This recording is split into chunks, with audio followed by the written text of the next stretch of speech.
syempre, yung Soulmux Advance is all about being advanced, diba? So, kapag nararamdaman mo, baka magpasakit ang mga anak mo, kaya po, Sir Dom, ano po yung advance na ginagawa mo para ma-prevent yun? Mahalaga sa amin mag-asawa yung health namin. Siyempre, parang necessity na yan ngayon after the pandemic na kailangan talagaan mo talaga. So, alam mo, pag may nararamdaman ka, ganun pa lang, kailangan mo na yung Soulmux Advance yan. Kasi ang magaling dito sa Soulmux Advance, meron siyang with zinc. Tapos, may suspension pa. So, ano pang hahanapin yun? So, mas maganda kasi na dun ka lang sa gamot na sigurado. Kasi kami gusto namin yung sure na kami.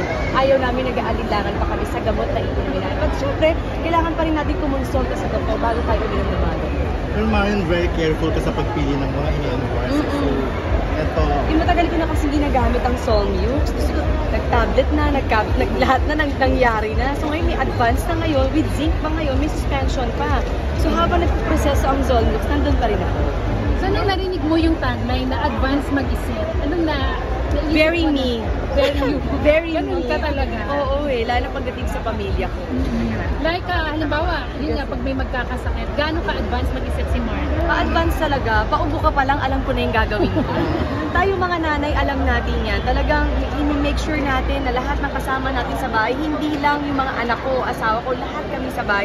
I-make sure ko talaga na lahat kami ay tamang iniinom gamot. At alam mo yun, umpisa pa lang, kailangan solusyonan na. Pwede mo ba yung type? Prime time pin ngayon, TikTok pin ka na rin. How do you feel about that? Parang di naman. Naya ako bigla. Basta enjoy lang ako. Claim na. Claim mo na ako ng TikTok queen. Admit na. At least manok ilang months lang or weeks pa lang ba? Actually, nag-post ako, birthday ko, which is August August, 12. So, yeah. 1 month pala. 1 month, tapos TikTok queen ka na. Paano nag-start yung ganong idea, Maria, na maging TikTok queen ka? Wala lang. Kasi matagal lang sinasabi sa akin na mag-TikTok ako. And then sabi, ba't di ka sumayo? Parang sabi ko, parang ayoko na sumayo. Parang nahihiya na ako. Sabi ko, okay, sige, try natin. So, try lang naman ako. To the left, to the right. O, ayun na yun. Pero marami natutuwa kasi, yung suot mo diba, baggy clothes pero sabi lang sexy mo pa rin. Anong reaction mo doon? Sexy ba? Sexy pa. Effortless. Oo. Basta siguro ang pinakakilang talaga ako as ako nagsumasayo, ni-enjoy ko lang talaga siya. Enjoy lang ako. Siguro sa mga nakakilala sa akin, alam nila na love ko talaga ang pagsasayaw. Binalik ko lang ulit. May mga gusto kang makakollab sa pagsasayaw? Meron, yung asawa ko. Malapit ko nang mapilit. Di ba isang endorsing, nag-endorse na Soulmux? Parang hindi mo rin pinapansin. Nababasa mo ba lahat ng comments? Nakikita ko lahat, nagko-comment. Hanggang kaya ko mag-comment sa mga nagko-comment sa akin. Gusto ko magkaroon talaga ng connection sa kanila na nakikita ko yung mga messages sila, mga comments nila. Yung Marimar, ibibigay ko yan. Abangan.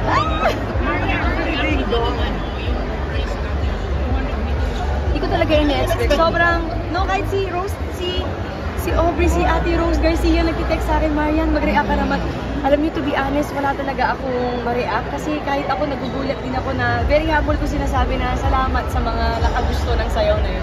Ano daw reaction ni Ding Dong? Super proud Di naman ba palagi. endorsing Soulmux din kayong pamilya? Actually, Si Nauna Zia, yun. na napanood niya na yung TikTok dance mo, anong reaction niya? natatawa siya. Parang, mama, to the left, to the right.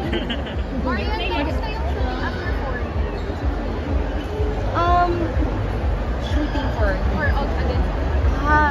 To be honest, sabi ko nangapa talaga ako. Ang hirap mag-adjust. Hindi ko na lahat alam yung angulo ko and then memorizing the lines again. Siyempre mga kasama ko doon, first time ko din makasama. Pero after ilang weeks, naging okay na ako. Naka-adjust na rin ako. So looking forward ako palagi mag-taping. Kamusta yung bonding ng ano? Sino na yun? Actually, hindi pa kami na-full cast. So, konti-konti pa lang si Little Johnny, which is the one. Dito ang iba na yung pangalan niya. So, palaging kami tsaka si Kuya Gabi magkakasama. TikTok Yung old cast, pati sila Kiray, sila... Matutuloy yung Star Cinema yun. Yes po, actually next week na po ang aming shooting. Wow! Sino yung director? Si May Cruz. May Cruz. Maria, anong feeling na... Kasi film kasente yun Oo, na-exciting kami tsaka nagulat din kami na nakapasok kami doon sa Manila Film Festival. So, sana ibalik natin ang pagpili sa pelikulang Pilipino. Maria, anong feeling na pag sinasabi kasi nila pag nag-aasawa, medyo lumalamlam ang career, pero ikaw, na-maintain mo yung popularity mo and yung pagiging in demand mo as endorser? Siguro lahat ng ito utang ko sa taas. Kahit naman ang gawin kong galing, kung hindi naman dahil sa kanya, wala din naman lahat. So everything talaga, I praise with him talaga.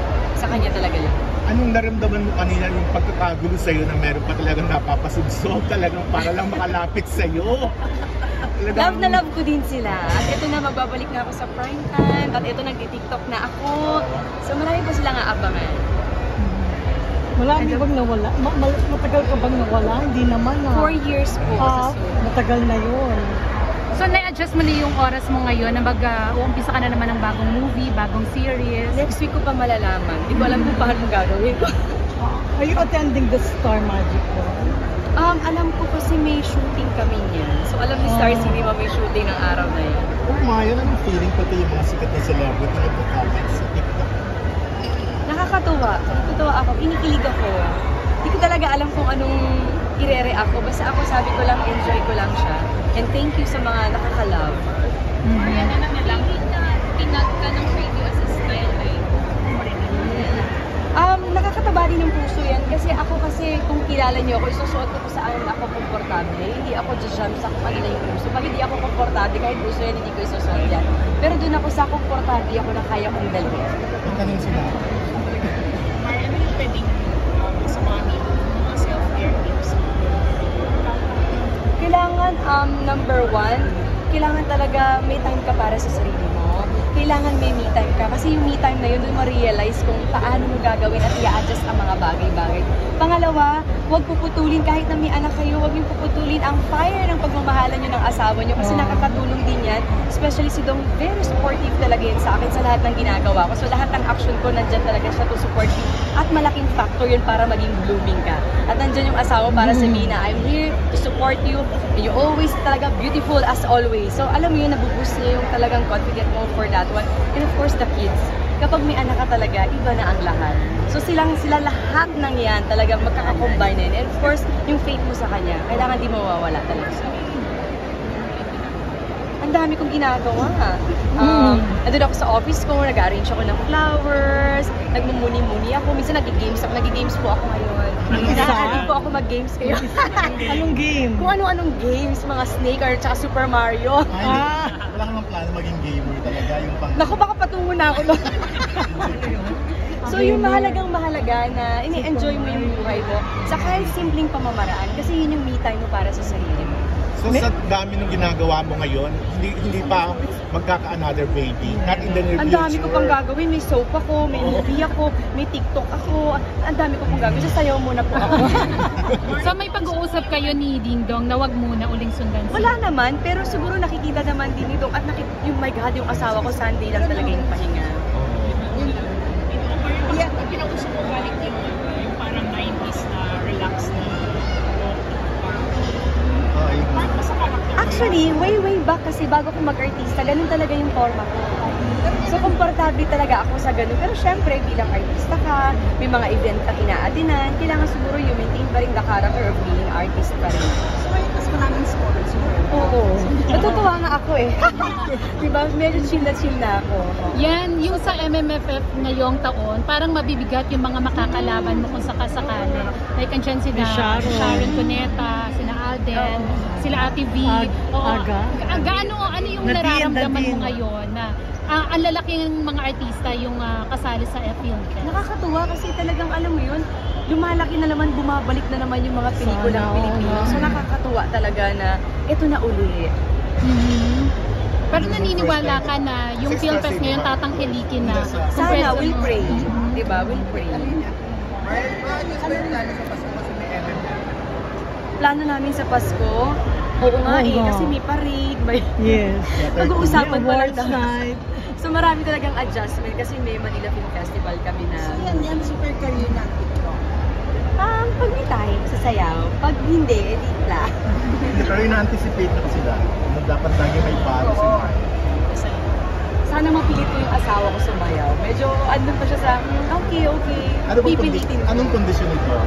Wala naman siyang kondisyon. Busy lang din talaga. Pero sabi ko, dahil sana bigyan mo ako ng time to collab with you. Sabi niya, pero lagi siya na-share. So, tentative yung sagot. malay niyo naman umuon yung asawa. Magaling naman siya mag-say. Oo naman. Yun naman talagang original dancer. Ako backup lang. Yan, magkakasama uli kayo ni Gabi, di ba, sa series. Manonood ka rin ba ng concert? Magkakasama. Ngayon lang kami natuloy magkasama. okay. Sa first Jaya, di ba? So magkakasama kayo, papanoorin mo din ba yung concert niya? Sinabi niya sa akin, kung gusto ko daw invite niya ako, sabi ko, sure, why not? Bigyan daw niya akong ticket. Ay, may nagkaroon sa mga bulletin po nila.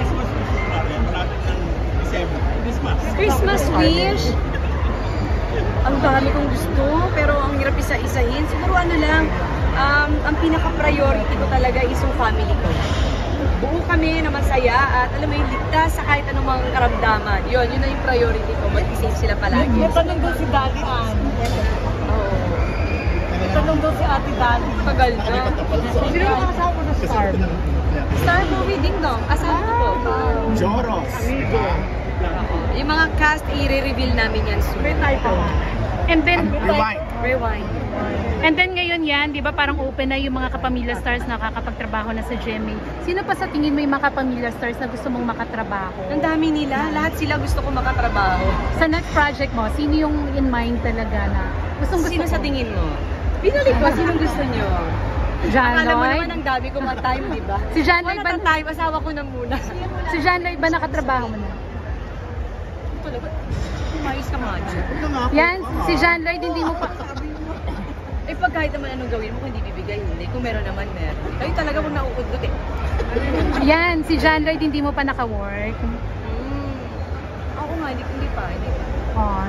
So, open ka na mag-work kayo Kahit sa... sino yan, okay ako. Basta tamang kwento, tamang project, tamang time. Pero ngayon talaga wala. May idea ka na ba yung rewind? Opo.